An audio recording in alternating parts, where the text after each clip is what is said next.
Oops, alright, today is the day. TikTok versus YouTube. We got a bunch of fights coming up. Let's start off the top here. We got Tanner Fox versus Rylan Storms. I heard that Tanner Fox is out.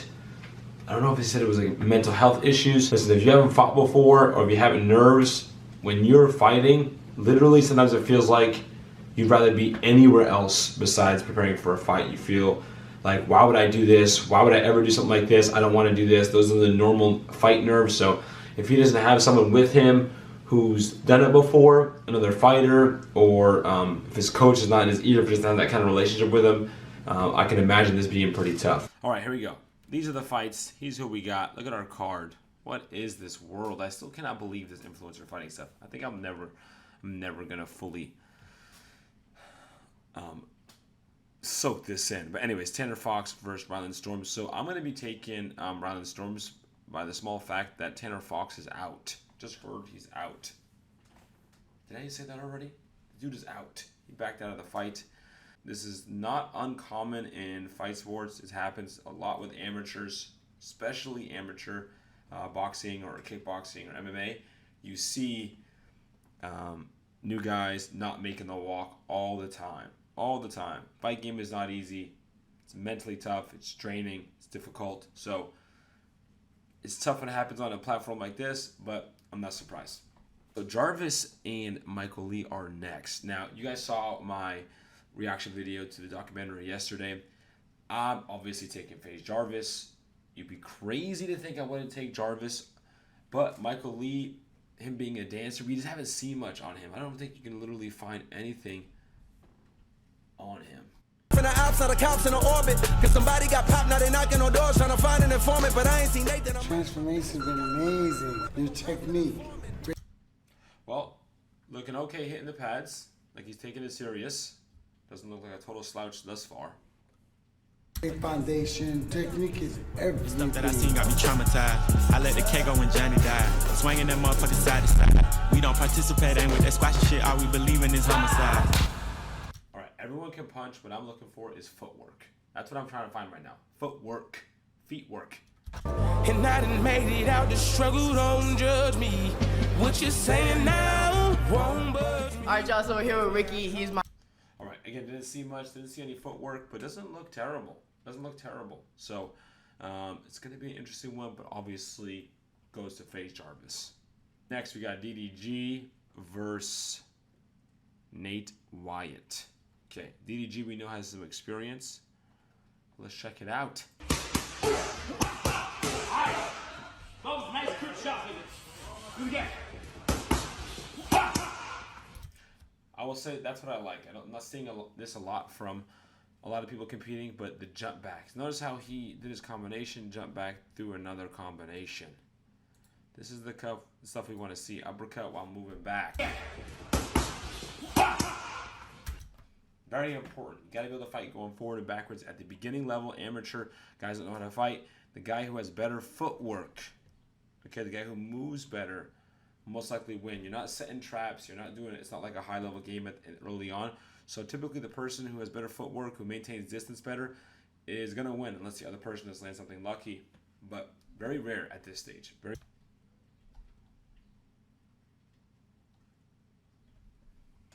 Is it for real?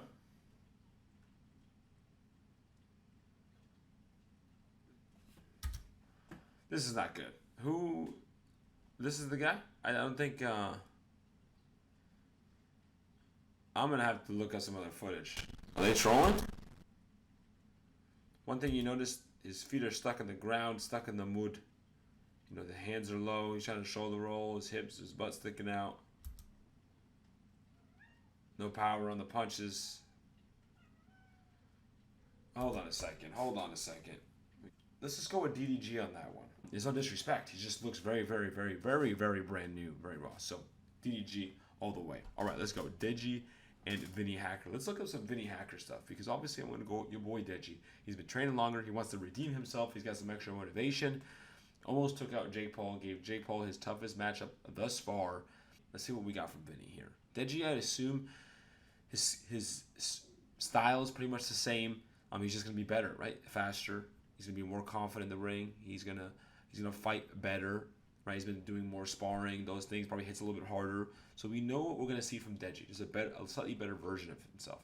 But what are we going to see from Vinny? Okay. Pad holder stance is interesting. Okay. Come on. So on the clip he landed All right. Doesn't look like he's hitting hard. Doesn't look like it's his actual pad holder. Obviously he's not his trainer. So he's just laughing around hitting mitts. His hands are up, you know. Those are the basics there. Cross hook. Let's look at it again. Okay, we got cross hook here. Basic. Bam. All right, so he's hitting the mitts. We saw obviously he looks new. Okay, I don't need to disrespect the guy, but it looks pretty new. Doing cross hooks. His hands are up. Got a nice wide stance. I like that. Stepping through in his cross. Basic stuff. His hook is a little weird. He's lifting his head up and his arms tight. But one thing I'll tell you for hook punches, when people hit mitts, they tend to hit like a hard angle because the mitt is there and it's easy to hit. So everyone tends to turn it over correctly and hit. But when you are boxing, the person's heads tend to be far away. So when they're swinging, they tend to extend. So most people never hook correctly because when they're fighting, the hook is so much further away. So there's not much of this. Again, it's just 2 punches. But he still looks a little raw. Looks like he's reminding himself to keep his hands up. It's not just natural. So I see DEJI taking the dub on this one. Right. Now to the main events, right? I think we got GIB and Taylor. Okay, pretty sure there's some new footage of Taylor. Double jab right hand. Yep, do it again, champ. Nice, do it again. All right, so we see some footage of Taylor, but Taylor looks natural. Looks like everything comes simple to him. He's been boxing for a while. He's got some skills. He looks slick. He moves forward, back very well.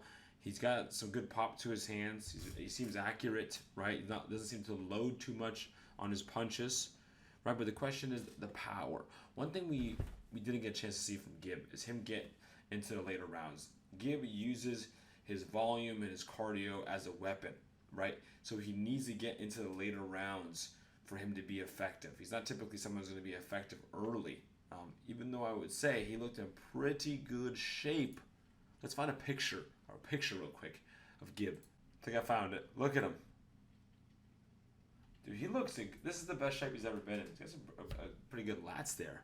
His abs look great. His shoulders look more defined, right? He looks just like a better athlete. So if maybe he got faster, that would be dangerous. If GIB can get some speed down and get some power, more power to his punches.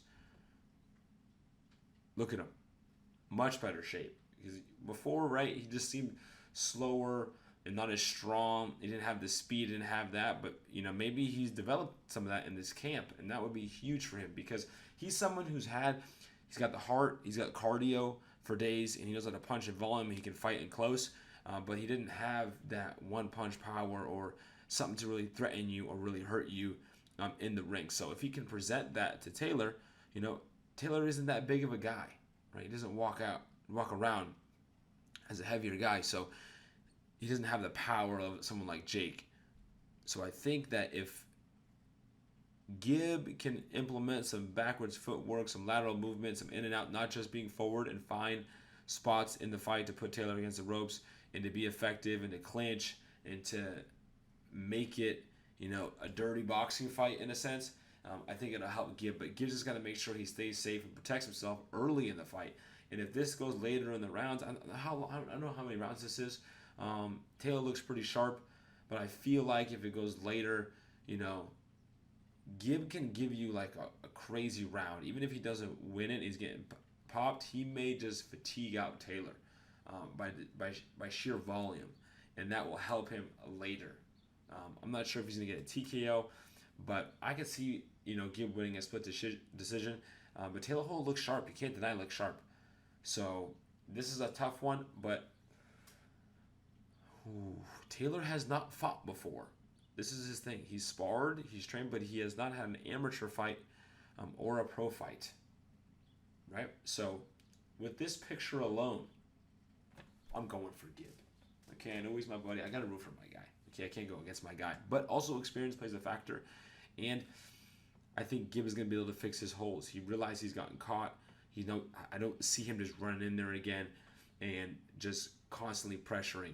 I think he should do some feeling out, work on the outside, and find his way in before, really turning up the pressure, turning up the heat. The final matchup, Austin McBroom, Bryce Hall. Now, let me say this off the rip. Unless Bryce Hall has been hiding some footage or something, we're going to go Austin.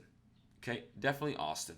Let's find some footage real quick of Bryce sparring. He has a lead with his head and clinch a lot. He leans out of way, punches with his hands down. He tends to just lean and wing. When you look at it, I already did a video on it explaining the details of why I think Austin's going to win. But again, Bryce is just too wild. I don't think he has enough skill for this. And when you don't have enough skill, you need power, okay, and speed to overcome your opponent. And I'm not sure that he has enough of those to overcome someone like Austin, right? If you even out in the physical attributes and the athleticism, it goes to who's more skilled. If one person has more skill, then you really have to outweigh power, right, and speed. You got to have that one punch knockout ability, or have something like reach, height, weight, something like that. And they seem pretty even when it comes to that. I think Austin is a better athlete. I don't think Bryce is a better athlete. I think he might lift more. So, he looks like he's got some good traps on him, some shoulders and stuff like that. That's not going to, roll over to athleticism. Austin was a D1 athlete. He's competed as an athlete. So the training-wise, I think Austin has the upper hand. I don't know why people think he doesn't, even though he's older. The dude, it's the easy switch, right? You get that muscle memory. So Austin McBroom. Again, unless